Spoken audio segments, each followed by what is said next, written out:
Confluent, avec Catherine Égaud et Mathieu Lavigne.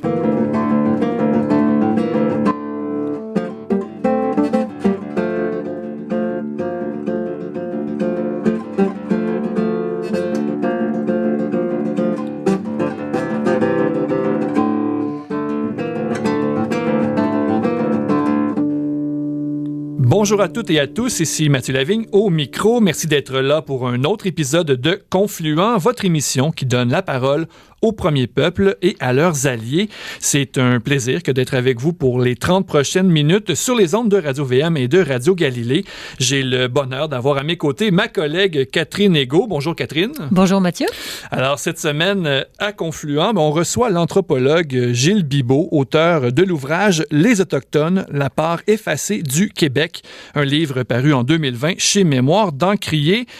Catherine, Gilles Bibeau retrace dans ce livre les premiers contacts entre les colons français et les Autochtones. En effet, Mathieu, durant toute sa carrière, ce lauréat du prix Léon Gérard a placé l'altérité au cœur de ses recherches. Il a mené des recherches en Europe, en Afrique, en plus de participer à divers projets avec les communautés autochtones d'ici.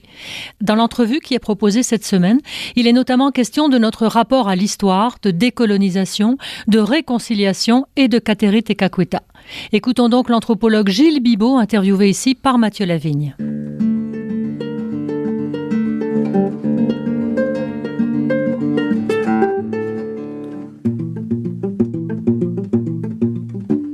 Alors Gilles Bibeau, bonjour. Bonjour, M. Lavigne. Alors, M. Bibeau, vous avez fait paraître en 2020 chez Mémoire d'Encrier l'ouvrage « Les Autochtones, la part effacée du Québec ». Alors, en quoi les Autochtones représentent-ils une part effacée de notre société?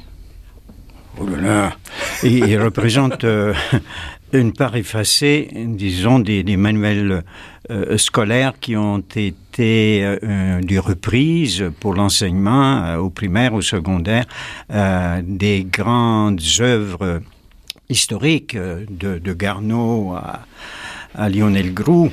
Et la part qui est faite aux Autochtones à l'intérieur de cela est très minime, au sens où les historiens, et c'est ainsi qu'est l'histoire comme discipline, se sont fondés sur des documents écrits. Or, les nations autochtones n'ont pas laissé comme tels de documents écrits, en tout cas pas avant le 19e siècle, et les récits oraux étaient considérés comme non fiables, non valides, en quelque sorte. Donc, c'est la question des sources qui est mise en question. Donc, les historiens ont écrit à partir d'une conception des histoires nationales telle que ça se faisait en Europe. Et ainsi, la place qui est faite. Par exemple, Garneau, dans le livre 1, déjà un tout petit peu dans le discours préliminaire, va donner une place, mais tout de suite, il pose les nations. Il y a les nations ennemies, qui sont les Iroquois, en quelque sorte, qu'il présente comme assoiffés continuellement de sang. Et il y a les bons collaborateurs, les alliés de la France, ceux-là qui, depuis l'époque de Champlain, se sont alliés, qui sont les nations davantage algonquines. Oui, voilà. et c'est une conception de l'histoire qui va durer dans le temps, là. Et qu'elle dure. Et alors, c'est pour ça qu'aujourd'hui, à l'intérieur même de la discipline de l'histoire, on a ouvert. Quand je parle d'histoire à part égale, et nous avons de plus en plus d'historiens qui reprennent. Je vais prendre l'exemple de Subramanian, qui est un historien d'origine indienne et qui a écrit un ouvrage tout à fait extraordinaire sur Vasco de Gama.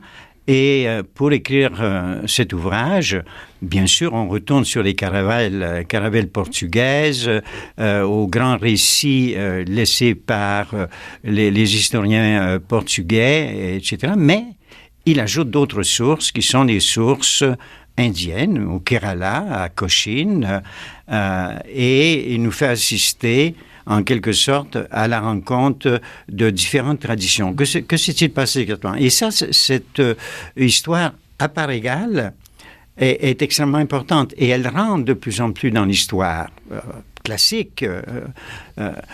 Et en plus, ici, ce que nous avons au Québec et qui est extrêmement intéressant, ce sont les ethno-historiens. Les ethno-historiens qui, par le biais du recueil de la tradition orale et la mise par écrit de la tradition orale, ont rendu accessible le point de vue des Autochtones sur les grands événements, que ce soit l'arrivée de Cartier donc à Gaspé, que ce soit Champlain à Québec, etc., etc. Tous les grands moments de l'histoire et surtout les points tournants dans ces 300 ans d'histoire.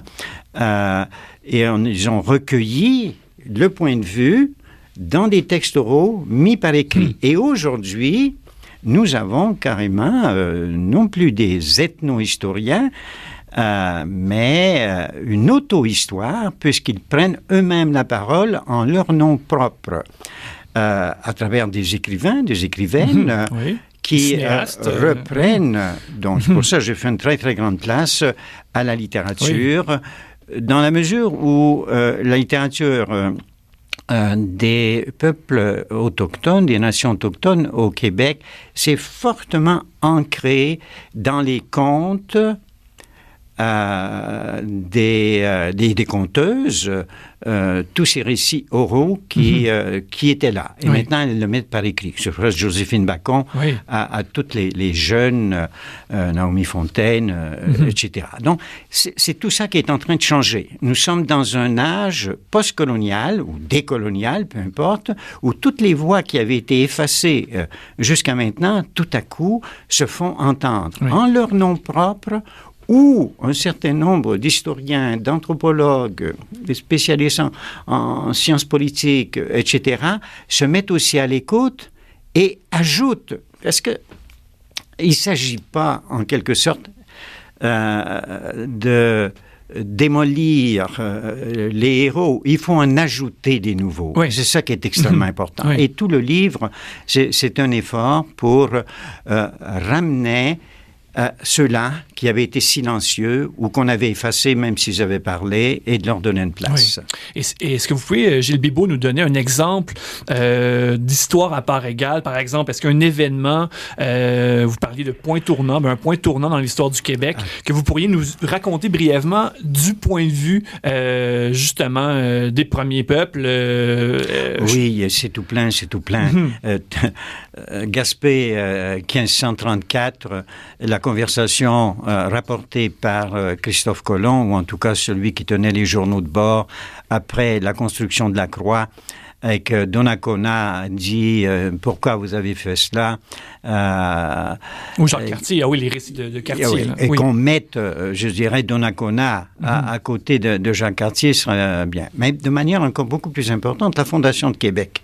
Québec, c'était un camp d'été des Inuits. Parce que les différentes populations, les Inuits comme nation n'existent évidemment pas au début du XVIIe siècle. Les peuples se forment petit à petit. Même la France, je dirais, comme nation n'existe pas encore à ce moment. À ce moment-là, les peuples sont formés petit à petit. Les nations aussi au Québec, les 10 nations se forment petit à petit. Mais il y a des Inuits, appelons-les comme cela, les montagnais, qui avaient leur camp d'été près de la Saint-Charles, là. Et ils avaient connu Champlain à Tadoussac, à la pointe Saint-Mathieu, parce qu'en 1603, il était là. Donc, il n'était pas un inconnu. Et il demande, lorsqu'il arrive en 1608, descendez. Et à partir de là, les Inuits ont leur propre récit. Champlain nous a laissé son récit. Mais le récit que Sylvie Vincent a recueilli auprès donc de conteurs nous dit très très bien qu'ils étaient heureux parce qu'il y aurait pu y avoir des échanges, mais que petit à petit, déjà 20 ans après, en 1628, ils ont le sentiment qu'ils ne peuvent même plus aller dans leur camp d'été, que les terres, ils sont dépossédés de leurs terres. Ils ne peuvent plus se rendre là. Et c'est ces récits-là qu'il faut réintroduire à côté du texte de Champlain. Donc, et c'est à part égale. Ce n'est pas d'effacer l'un pour faire apparaître l'autre. C'est d'ajouter. Mais c'est d'ajouter. Oui. Exactement. Et Gilles Bibeau, il y a un certain récit national qui soutient que le colonialisme des Français à l'égard des nations autochtones a été, si on le compare au colonialisme britannique, espagnol ou américain, que le colonialisme français serait somme toute doux, qu'il aurait été même positif pour les peuples autochtones d'ici. Est-ce que c'est un récit qui tient même la route? Écoutez... Votre rire en dit long, là. Non, tous les colonialismes sont violents. Franz Fanon nous l'a bien montré. Les damnés de la Terre. Les damnés de la Terre, oui. D'autre part, ils ne sont pas violents de la même manière et avec la même intensité. Quand, dans le cas des Espagnols, nous avons les récits qui sont extrêmement clairs des conquistadors, et c'était extrêmement violent. Bartolomeo de las Casas, donc, qui avait été lui-même colon dans les Antilles, et qui devient évêque du Chiapas, ensuite va s'en prendre. Il y aura la grande controverse de Valladolid, la légende noire, etc. Donc c'est vrai qu'il y a eu une très très grande violence et une destruction des peuples. Il y avait 80 millions d'Amérindiens à peu près, qui étaient la population de toute l'Europe occidentale, et en 1550... donc un peu plus d'un demi-siècle après, ils sont réduits à 10 millions, 15 millions peut-être. Donc, maintenant, tout de suite, il faut faire attention, ils ne sont pas tous des victimes de la violence, ils sont victimes de guerres entre eux suscitées par la colonisation, le choc microbien, l'amplification, par les maladies, par toute une série de choses. Les Anglais, 19e siècle, ici, les Anglais veulent civiliser. Alors que le traité de Paris avait donné donc une carte particulière pour protéger un territoire indien, pour empêcher le débordement des 13 colonies américaines et la Nouvelle-Écosse, et ici aussi, le territoire du Québec. Dans le traité de Paris et la proclamation royale, nous avons pour la première fois le mot « province de Québec » qui est utilisé. Nous sommes une colonie britannique à ce moment-là, et il y a les territoires indiens. Beaucoup d'Indiens, pensons à Pontiac qui n'a pas accepté l'arrivée des Anglais. Les Anglais vont protéger au départ. Ensuite, ils vont vouloir civiliser. Écoutez, je fais vite, là, mais en 1854, nous sommes donc 13 ans avant la Confédération, nous sommes un peu plus de 20 ans avant la loi sur les Indiens. On veut les civiliser, les arracher à la barbarie, on veut les éduquer, puis on va y forcer, en quelque sorte. Les pensionnats sont l'héritage de ces politiques, etc. C'est une très, très grande violence. Et à ce moment-là, les descendants des colons de la Nouvelle-France. Maintenant, les Français. Jusqu'en 1664, il n'y a pas une colonie comme telle. Nous sommes dans le régime des compagnies de traite. Et pour que la traite puisse vraiment marcher, il faut une collaboration entre les populations autochtones et donc les différents colons qui sont engagés dans ce commerce. Donc, il faut des alliés. Et nous avons eu des alliés. C'est dans ce contexte-là qu'il va y avoir une interpénétration des cultures, une interpénétration des sangs aussi, avec un métissage. À partir de 1664, l'arrivée du régiment de Carignan en 65, et que nous avons un ennemi qui est juste au sud, ce sont les Hollandais et les Anglais, dans les colonies, dans les 13 colonies qui ne sont pas encore 13 à ce moment-là, et il va y avoir de plus en plus de rivalité, si l'on peut dire. Les choses vont changer à ce moment-là, mais il n'en reste pas moins que, incontestablement, pendant la plus grande partie de la Nouvelle-France, notre rapport aux Amérindiens. Mais il n'en reste pas moins. Je vais citer Marie de l'Incarnation, quelques 25 ans après est arrivée. Elle est arrivée en 1639 et elle va écrire, 25 ans, de 20 qu'ils étaient, il n'en reste plus qu'un. Elle écrit ça à la supérieure des Ursulines du couvent de Tours, en France, et lui dit, ils sont presque tous disparus. Question est de savoir, pourquoi? Voilà. Pourquoi sont-ils disparus? J'ai évoqué tantôt les guerres intertribales qui ont été accentuées. Elles existaient avant. Elles ne sont pas créées par l'arrivée donc des colons européens, mais elles ont été exacerbées par cela, de plus en plus importantes, les maladies, fortement les maladies, le découragement, etc. Donc, qui va amener beaucoup des autochtones, beaucoup d'autochtones. Et ça va être, au fond, au XXe siècle, que les populations vont reprendre avec force, avec une jeunesse. Il faut aller aujourd'hui dans les communautés, ce sont des jeunes qui sont là, c'est extraordinaire. Oui. Donc, il faut prendre ça d'une manière sérieuse, ne pas vivre sur le mythe, l'interroger, en voir les différentes facettes. Oui. Mais il est certain qu'il y a eu moins de violence que dans le cas des Espagnols et même des politiques britanniques. Mais nous les avons acceptés, ces politiques. Pourquoi? Nous avons accepté la loi de 1976, loi sur les Indiens. Voilà. C'est la grande question. Oui. Oui. Et parlons maintenant de l'aspect religieux de la rencontre entre les spiritualités occidentales et autochtones. Fait intéressant pour vous, Gilles Bibeau, la figure de Sainte Cathérie Tekakwitha peut être ici éclairante. Que symbolise Sainte Cathérie, selon vous, dans cette rencontre entre les conceptions chrétiennes et autochtones de la spiritualité? Ça, c'est une question extrêmement difficile. Déjà, je dirais la rencontre des cultures est complexe, la rencontre de religion l'est encore plus. Et dans le cas précis de l'Amérique du Nord-Est, nous avions des populations fondées sur le chamanisme, c'est-à-dire véritablement comme des liens avec toutes les formes de vie, les animaux, les plantes, etc. Donc, en rapport à la nature, et avec des rituels pour maintenir une harmonie entre tout cela.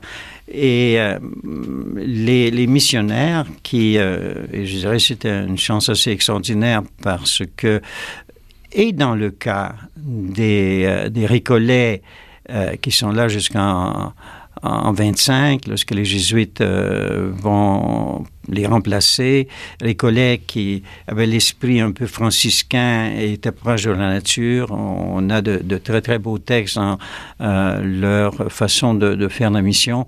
Les jésuites, c'était des gens fort bien formés, il y a eu des gens pas mal exceptionnels, le Père Léjeune en était, mais il n'en reste pas moins qu'ils étaient profondément convaincus que leur christianisation passait par un arrachement face au chamanisme pour adopter donc les éléments centraux du credo des chrétiens. Et Catherine Tekakwitha dans tout ça.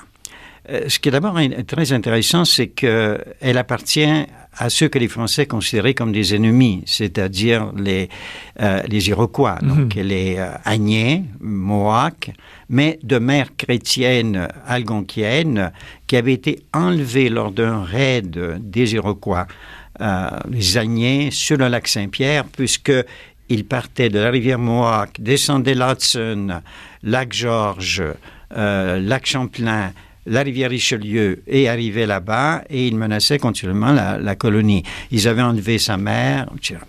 Elle s'en va là-bas. Elle épouse un traditionnaliste. On est au 17e siècle, là, c'est bien ça? On est en 1666, 67. Bon. Et les Jésuites, il y a le régiment de Carignan qui arrive en 65, qui va faire la guerre contre, parce que c'est la rivalité, il y a l'insécurité, etc. Et les Jésuites retournent après la paix de 1766. Entre-temps, disons qu'il y avait eu une épidémie assez importante et c'est une caractéristique importante, je le souligne dans le livre, elle portait les traces dans son visage d'acheter donc les restes des cicatrices. Elle avait aussi beaucoup de problèmes de vue, d'ailleurs. C'est la variole, hein, je crois. C'est la variole, oui. Donc les restes, mais elle était passée alors que sa mère, son père, son frère étaient morts. Les Jésuites s'en vont là-bas. et elle se convertit. Elle est fascinée par les figures de souffrance, en quelque sorte. N'oublions pas que la souffrance a une place très, très importante. Tous les rituels pour devenir un homme, pour devenir une femme, passaient à travers des exercices véritablement... Du côté iroquois, ça. Les Iroquois. Plus particulièrement, donc, ce groupe agnien. Pour les Français, c'était les Agnais. Pour les Hollandais, c'était les Mohawks. Et on va reprendre, et parfois, c'est un nom ou l'autre. Alors, les Jésuites, elle sera baptisée après un court catéchuménat, et elle est, je disais, fascinée par les souffrances. Elle se fait souffrir d'une façon extraordinaire, des brûlures sur le corps et tout. Mais elle se détache de la fonction de féminité et de maternité, qui est, je dirais, la vocation de toute femme agnée. On veut la marier, elle refuse, elle dit « je veux rester vierge ». On dit elle n'était même pas encore chrétienne à ce moment-là. Et puis elle va s'en venir ici. C'est que dans cette lutte entre les traditionalistes qui veulent le maintien de leurs coutumes et la magie apportée par les robes noires, par les jésuites, il y a au sein même des communautés beaucoup de discussions entre eux. Est-ce qu'il faut passer ou pas? Alors, un certain groupe était christianisé, et ce sont eux qui sont à l'origine des communautés que nous avons ici de Mohawks, d'Agnais, Kanisatake, Kwasasne, etc. Alors, donc, toutes ces communautés, c'était des chrétiens qui étaient venus. Et elle, lorsqu'elle arrive, c'est à la prairie d'abord, et elle va continuer. Et c'est comme si, je pense, les jésuites l'ont poussée beaucoup à aller au bout de cette idée qu'elle avait d'une virginité absolue, de souffrance, d'imitation du Christ. Elle portait le nom, bien sûr, de Catherine. C'était Catherine de Sienne, porteuse des stigmates. Elle s'est identifiée fortement, et elle était déjà, elle, stigmatisée, puisqu'elle portait dans sa figure des choses. Donc, c'est une figure extrêmement intéressant. Rappelons que va être le 19e siècle qui va commencer tout de suite à essayer de la faire béatifier, et ce n'est qu'au 20e siècle qu'elle le sera, il n'y a pas si longtemps, qu'elle a été canonisée, etc. Oui, une figure complexe, difficile à comprendre. J'ai donné ma position là en disant, peut-on christianiser sans déculturaliser l'autre, sans l'obliger à rompre avec sa propre spiritualité? Et je laisse entendre dans des notes, en me référant à Matteo Ricci, grand missionnaire de la Chine, qui, lui, a été dans la proximité de la civilisation chinoise, s'est fait chinois parmi les Chinois, comme Paul l'avait dit, il faut se faire, donc, romain avec les Romains, grec avec les Grecs, il faut rentrer dans le monde de l'autre, et à partir de là, essayer de christianiser en apportant quelque chose de complémentaire. Quand Paul dit, en arrivant à je ne sais plus dans quelle ville, je crois que c'est dans son épître aux Athéniens, je ne sais plus exactement dans quel, mais j'ai vu que vous aviez un Dieu, un temple pour un Dieu, mais c'est un Dieu inconnu, il n'avait pas de nom, mais c'est celui-là que je vous apporte, et les autres pourront continuer à exister, mais moi je vous apporte celui-là. Ah oui. Et en terminant, Gilles Bibeau, je vous coince un peu en disons 1 minute, je veux vous amener sur la notion de réconciliation, qui est très présente en ce moment. Dès que les questions des relations entre allochtones et autochtones, on parle de cette notion de réconciliation. Est-ce qu'il y a un élément qui est à vos yeux incontournable, indispensable à une telle réconciliation entre autochtones et allochtones? Qu'est-ce qui est indispensable à une éventuelle réconciliation? Écoutez, on ne réécrit pas l'histoire. L'histoire est là. Il faut être capable de l'interpréter dans toute sa complexité. Il faut que dans notre récit national, la voix des Autochtones occupe une place centrale comme figure fondatrices. Et cela, ça va se décliner de beaucoup de façons. Prenez les toponymes à travers le Québec. Il y a 70 000 toponymes à travers le Québec. 1% sont des toponymes hérités. On a effacé véritablement tous ces toponymes. Prenez notre calendrier des fêtes civiques. Il n'y a pas de fêtes pour les Autochtones.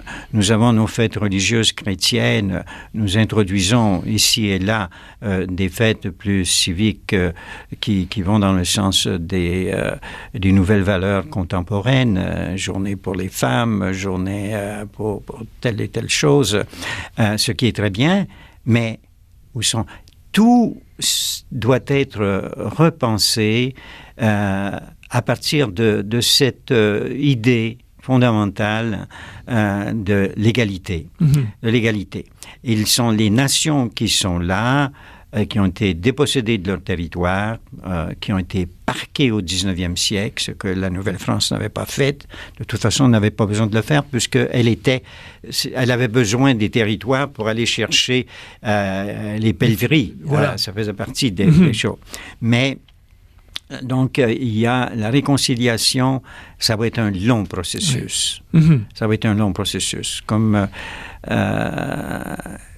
nous sommes rentrés dans cet âge où toutes les voix qui se sont tues, qui n'ont pas été entendues, se sont pas tues, nous ne les avons pas entendues, ils n'auront pas fait écho, elles vont se faire entendre. Oui. De plus en plus, ce sont les jeunes qui vont prendre cette part. Oui. Oui. Gilles Bibeau, un grand merci pour cet entretien. C'était passionnant. Merci beaucoup. Avec plaisir. Merci beaucoup, M. Lavigne. Merci. Au revoir. C'était donc l'anthropologue Gilles Bibeau, interviewé par Mathieu Lavigne. Il était question ici de l'ouvrage « Les Autochtones, la part effacée du Québec », livre paru en 2020 chez Mémoire d'Encrier. Merci à Gilles Bibeau pour sa présence en studio. Merci aussi à Daniel Fortin à la régie.